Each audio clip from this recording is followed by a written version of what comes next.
Hello and welcome to The Point. I'm Marcel Wieder, coming to you from our studio in downtown Toronto. Ontario's alcohol distribution system has come under heavy scrutiny lately. On this edition of The Point, we'll talk to Toronto Star columnist Martin Regg Cohn, who broke the story on the beer store's secret monopoly deal. And we'll talk to Restaurant Canada's James Rillet on how government policies have impacted the hospitality industry. All that and more on this edition of The Point.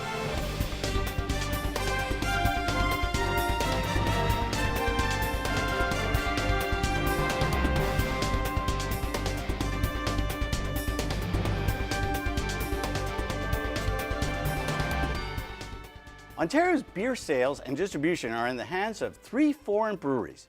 They handle nearly 80% of all beer sales in the province.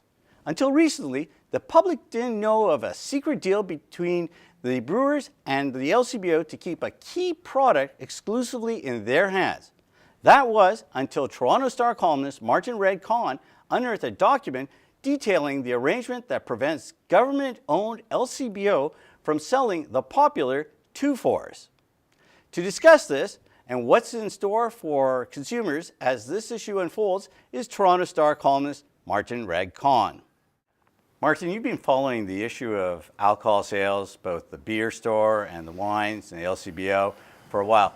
What motivated you to get into this area?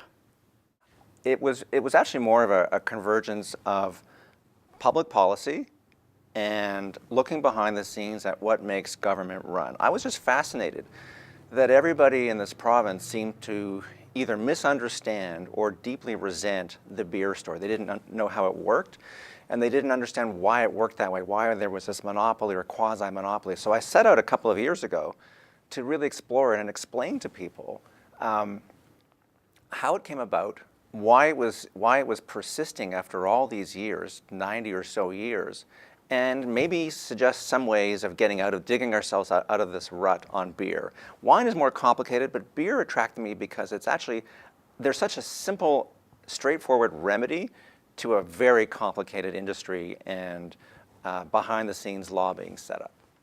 So I'll get into the simple remedy, but a lot of people still have the misconception that the beer store is a government-controlled or run agency, when in fact it's not. Can you explain a little bit about that? Sure.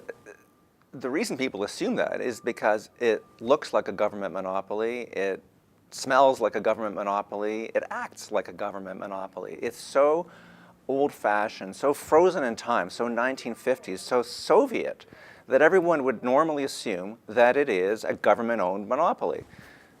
The paradox is that the LCBO has actually changed with the times, and the LCBO is fully government-owned. It does have a monopoly for the most part on wine and sells beer as well in some limited quantities. But the beer store is in fact privately owned, always has been.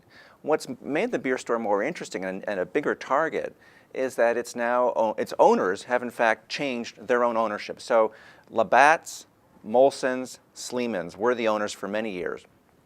Then about 10 or 15 years ago, with globalization and consolidation, they became foreign-owned. So Labatt is Brazilian-owned, Molson is American-owned, and Sleeman is Japanese-owned. And so you have 3 foreign beer brewing conglomerates running our own monopoly, quasi-monopoly in Ontario. That's crazy.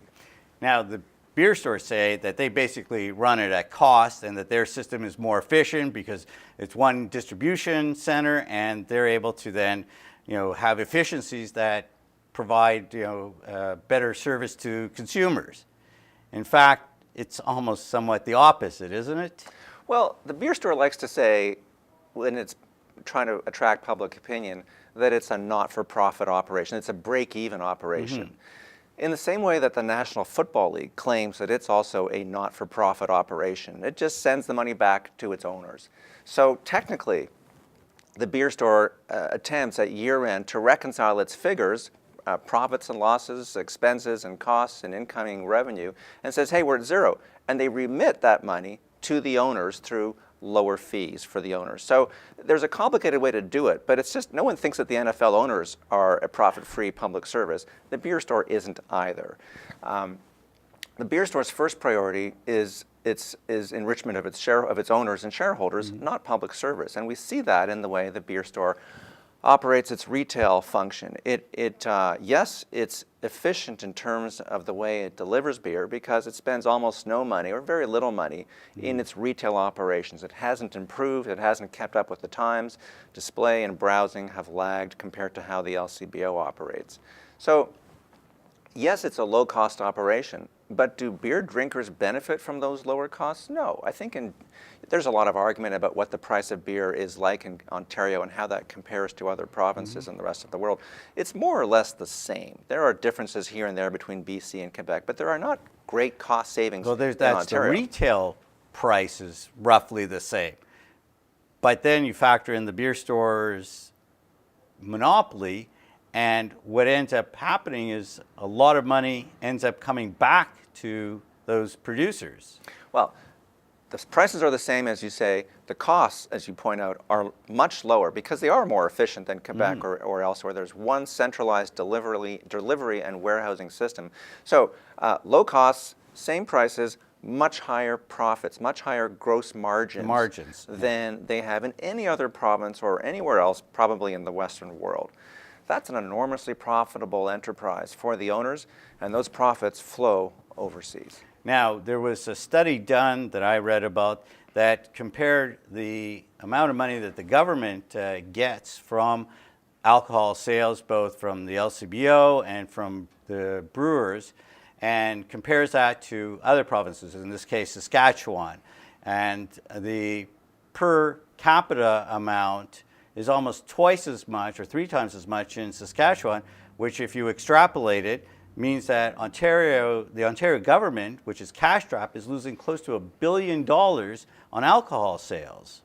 Well, there's no question that there is a rent, a profit, an imputed profit, a built-in profit that the beer owners, the big brewers, are capturing. And I think Ed Clark has isolated that and argued that there ought to be a franchise fee that the beer store should pay for the privilege of having roughly 80% of the beer market historically in this province. So there is an opportunity to capture that, and also a recognition that for years, hundreds of millions of dollars have been flowing out of the province. This is money that should have been going to the provincial treasury to pay for hospitals, schools, roads, policing, instead of enriching foreign brewers. Both on the beer, on the wines, and I guess to some extent also the spirits, because we do have Canadian spirit manufacturers here. How are consumers being helped or hurt by government policies? Well, I think the consumer was an afterthought for a long time, for decades. And it was all about protecting industry, protecting people who had the ear of government, and no one was really listening to consumers or speaking for them.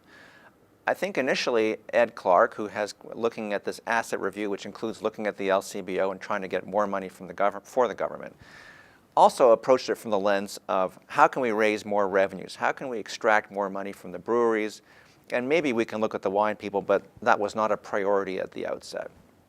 I think there was a recognition later on, and I certainly argued this to Mr. Clark in columns and in person, that, hey, you come from a retail background. At TD Bank and at Canada Trust, you were not the top-down guy, allegedly. You were the person who looked at the person in the bank branch and wondering why they had to wait in line so long, just like people wait in line at the beer store to return their bottles.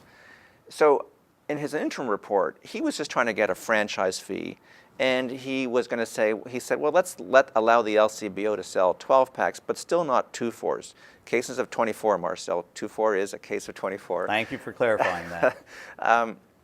The 2-4s were still going to remain exclusively in the ambit of the beer store. They have this secret deal that they've had since 2000 where only the beer store could sell 2-4s. Clark said, let's go halfway and allow 12-packs. That's crazy. There's no reason to protect the beer store's monopoly on cases of 24 if people want to buy in the government-owned LCBO. In the last few months, there's been a change in approach by Ed Clark and the government where they have thought more about accessibility, not just profitability, but customer convenience. And so now they're looking at allowing supermarkets to have the privilege, a certain number of supermarkets, to get a license, to bid on a license, and be able to sell beer and wine, separate license, in supermarkets. So I'm told that companies like Loblaws are already looking at creating their own President's Choice beer that will be available in certain stores, and it would foster competition, and the retail giants like Loblaws, Walmart, etc., have distribution capabilities that rival the beer stores and would provide for more access to consumers and potentially add more profits and revenues to the government. Well, and Costco is the biggest retailer of wine and beer, I believe, in the United States. Yeah. The LCBO is the biggest distributor of wine in the world, more or less. So there is an opportunity for supermarkets to get in. They are very good at retailing. Their margins are very low. They do it very well in Quebec.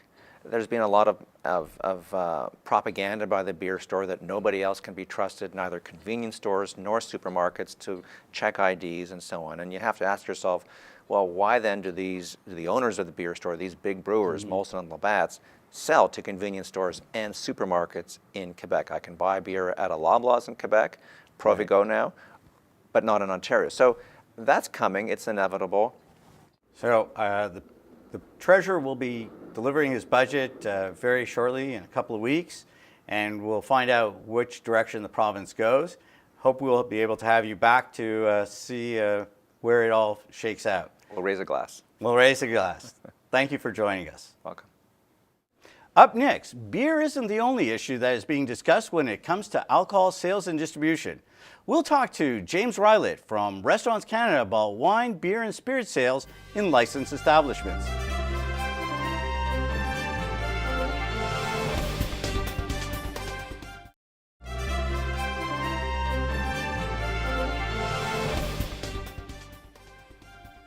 The Liquor Control Board of Ontario traces its roots back to the temperance and prohibition era.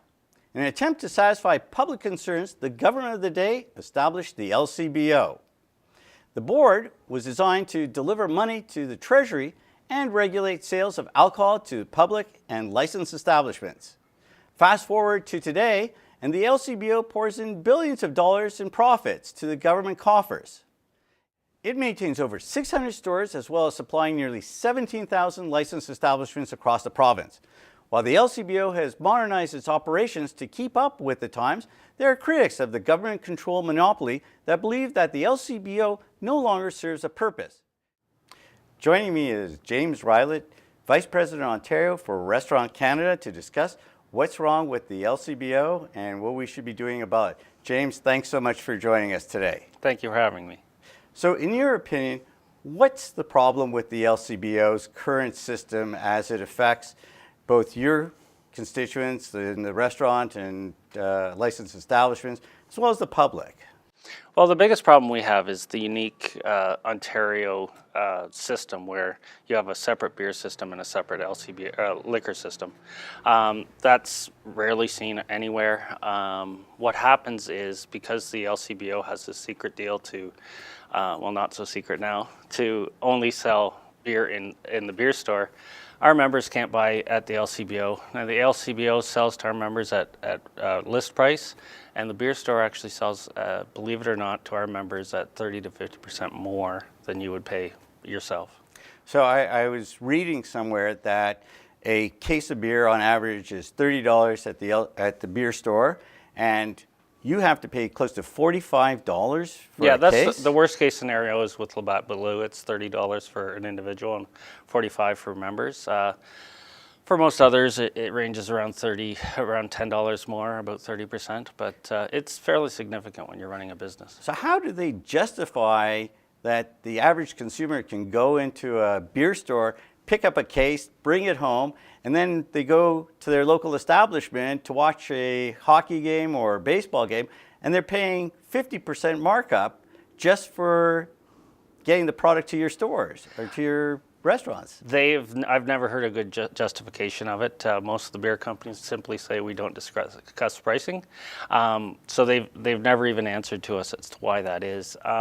It goes against every business policy that anyone knows, and well, I can't understand it. So how does that impact on your members, on the restaurateurs, the licensed establishments, when they're paying that type of markup? Well, it mostly affects independents that they don't have the ability to find other ways to make up for that lost revenue. They're cutting back hours. They're doing other things to try and economize. And it's significant money, especially for a small business. Even on this low scale, if you're going through, well, for example, if you go through 100 cases of beer a week, it would cost you about $1,000 out of your profit margin every week. So that's the additional cost. In other industries, in the food industry, for example, you can get a discount on bulk purchases. So if you're buying thousands of dollars worth of a product, usually the company will give you a break on it, so you can then mark it up, and that's your margin on that. How does that work in alcohol sales? Do you have that same ability to buy in bulk? No, it doesn't matter how much you buy. You pay the same price. Most provinces give us a volume or a discount for a licensee discount. It's called. We don't get that in liquor sales in Ontario. In LCBO, we pay the same price as list price, but in beer store we pay more than list. So there's really no inherent advantage in anything that the government is offering to consumers through purchasing alcohol in a licensed establishment in Ontario. No, there's not. There's no encouragement of small business. There's no encouragement to help business flourish in Ontario. So what are the Restaurants Canada doing to try and persuade the government to take a different approach on this? Well, we've met with Ed Clark. We've asked him to two things. We've asked him to get rid of the deal that doesn't allow us to buy product in LCBOs. We think that's the quickest thing that we can do to ensure that our price comes under control. Secondly, we've asked him to allow us to buy from craft beer, allow craft beers to sell their beer together. So one of the biggest problems, our members love craft beer. They love to supply it. One of the biggest problems is if you have 12 different craft beers, you have to have 12 different deliveries. So if there was a change so that we could have one delivery, that would help a lot. Now, I was reading that a licensed establishment has to go through 9 different steps in order to place an order and get it delivered. And even the delivery, sometimes they have to go pick it up from the central warehouse from the LCBO. Yeah, it depends on the product. If you're ordering a product that they don't usually stock, it is very complicated. It's complex. It's also complex for new product. People that create a new product or want to import a new product, because you have to find somebody to care, an agent. So they make it complex to both buy and to create new product. So a lot of restaurants, one of the things that distinguishes them is their wine list, and it's a competitive advantage having different wines that you can't get at the LCBO or you can't get on your own. How difficult it is for a restaurant to have that type of selection available for consumers? It depends. If it's an established agent, it's fairly straightforward. But if it's a wine that's not usually carried or that the LCBO doesn't have an experience with, it can be very complicated. They have to test them, etc. And one operator that I've talked to like to go to wine auctions where they buy special brands, special years, just to have the best available. And it's very hard for them to do that. Mm-hmm. And in terms of the overall system, some people compare it to the old Stalinist regime where you're only allowed to purchase the items that the government approves. And that's why the large companies, the Labatt's, the Molsons, etc., have such a dominant position, is because they've been inherent in Ontario for all these years. On the restaurant side, it's a combination. Like, first of all, the top brands also dominate in the restaurant industry and in the bar industry, mainly because of advertisement. And our members aren't usually there to sell a certain kind of beer. They just sell whatever the customer asks for. We are seeing a lot more now where better restaurants are pairing different beers, especially with different meals. So people are getting introduced to a lot of beers they normally wouldn't taste, and wines and ciders as getting popular. So we always look at ourselves as the first step to introducing new product to people, because you might not buy a case of it in the beer store, but you might try a bottle of it in your local bar if it's suggested by the bartender. In 2005, the Dalton McGuinty government established a task force to look at alcohol sales in the province. And one of the recommendations that they submitted to then Treasurer Greg Sabera was to privatize the LCBO. And the McGuinty government didn't feel that was something, and then they shelved the report. What are your thoughts on privatized beer and alcohol sales? Mostly I think that would affect mostly on the retail side. The effect that it would have on us if the distribution was privatized. I think there's a lot of distribution chains. We have lots of large companies that supplied our restaurants, and as I said earlier, the fewer times you have to have somebody to receive a delivery, the better. So if those could be merged, that would be great. But I think on the distribution side, it would especially help our members. So if you've been meeting with Ed Clark, and he's been trying to maximize provincial assets, and the LCBO is one of the ones that he's looking at, and he's to some degree talk also about the beer store. What recommendations have you made to Clark Commission? Well, we made three recommendations, as I mentioned earlier. One was to have our members buy product, all sizes of beer at the LCBO. That would both lower our price, and it would provide better convenience. We've asked him for co-distribution with craft beers. We think that would help them, and it would also help us. We've also asked him for something called off sales, which a lot of other provinces have, which you can buy, especially craft products, at a bar. We think that would be a great addition, and it's something that our members already have staff that are trained. Our members have security. They have all the ability to sell alcohol anyway, so it's just the next logical step. Well, it sounds like with the patio season upon us, there are a lot of options, and hopefully we'll see some of those coming in the spring budget that the minister is going to be delivering shortly. I'm joined by James Rillet from Restaurants Canada. Thank you for joining us today. Thanks for having me, Marcel. We'll be back with The Point.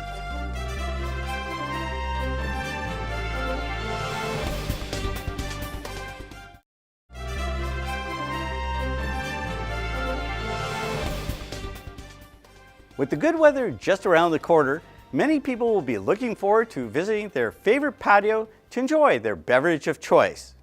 For decades, Ontarians have been limited on what they can buy and where they can purchase them.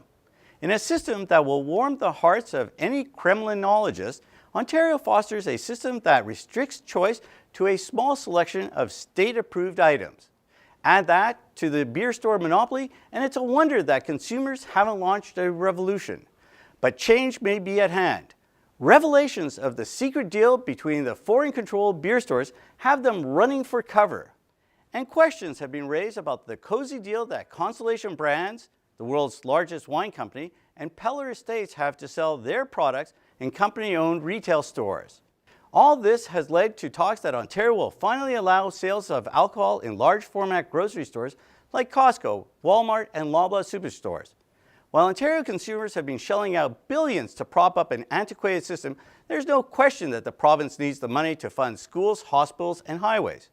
Ontarians look outside their borders and see a choice and competitive pricing structure that still brings in money to state and provincial governments.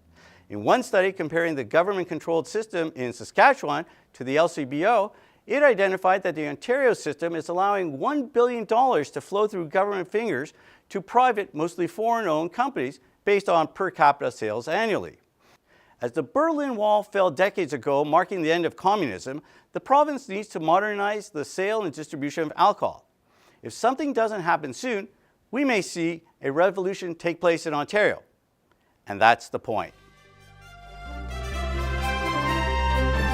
That's all for this edition of The Point. Follow us on Twitter at WatchThePoint, like us on Facebook, and subscribe to our YouTube channel. I'm Marcel Wieder. Thank you for joining us.